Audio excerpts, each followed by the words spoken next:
इतना अकाल सूखा कि इतने में ही सब जीव जंतु मनुष्य शरीरधारी बहुत मर जाते हैं।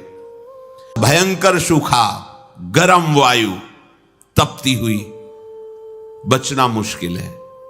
उसी के घर्षण से दावानल बड़े बड़े वनों में आग लग जाती है।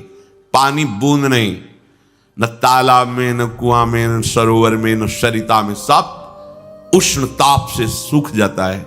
बिना पानी के, बिना अन्न के तड़प तड़प करके जीव मरते हैं। कितना भयानक कष्ट है प्रलय में।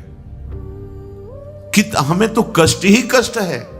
अगर मुक्त नहीं होते तो कष्ट ही, मरना कष्ट, जीना कष्ट, फिर जन्मना कष्ट, फिर रोग कष्ट, विषाद, हर्ष, शोक, भय, मान, अपमान, पूरा जीवन, पूरे जन्म के जन्म जब विचार करके देखो तो यहां कष्ट के सिवा कुछ हाथ नहीं लगता है। पूरा जीवन हो गया कमा के, मर गए, फिर कुछ नहीं, फिर नई पढ़ाई, नई योग्यता, नया धन, नया परिवार, फिर मर गए, फिर न, कब से चल रहा है। भगवत प्राप्ति अनिवार्य है। अगर ये सुनकर के तुम्हें भय नहीं लग रहा तो भगवान की माया ने विशेष जकड़ रखा है। कहां हम जाएं? एक ही जगह है, भगवान की शरण। हमारी कितनी दुर्गति है, हम सोच नहीं पा रहे। कब मर जाए कोई पता नहीं।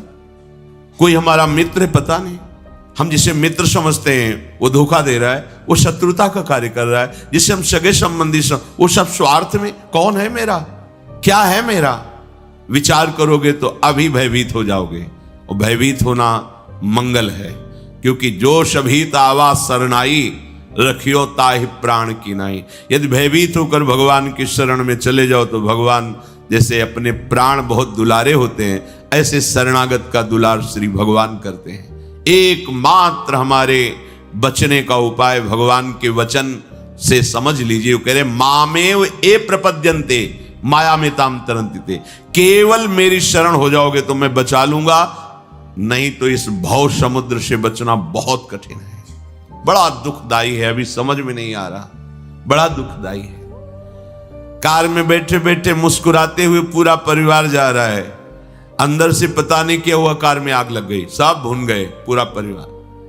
प्रतिपल भय, प्रतिपल दुख, प्रतिपल अशांति, मृत्यु हमारे सिर पर सवार रहेगी जब तक भगवान नहीं मिल जाते। यही अवसर है, मनुष्य जन्म में आप भगवान को प्राप्त कर सकते हो।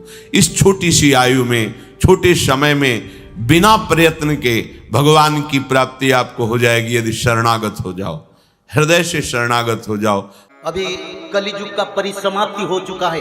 सारा विश्व में मानव सभ्यता के लिए बड़ा आपदा आ रहा है। कहीं जल प्रलय, कहीं भूकंप। तो यह भूकंप बढ़ता जाएगा, क्योंकि प्रभु पहले आप लोगों को सचेतन करते हैं। देश मानवों में भक्ति भाव समर्पण का जागृत हो जाए और मानव लोग ये भी समझ जाएं कि कलियुग अब नहीं रहने वाला है, अब सत्य युग आने वाला है। तो हमको क्या करना है, कैसे हम सत्य युग का मानव बनेंगे? तो सत्य युग का मानव बनने के लिए रोज त्रिकाल संध्या, श्रीमद् भागवत महापुराण पठन, 16 नाम 10 अवतार, दुर्गा माधव स्तुति, माधव नाम भजन, जो मनुष्य लोग इसको करेंगे वही लोग सत्य युग के मानव। और सत्य युग के मानव बनने के लिए हमको ये करना जरूरी है।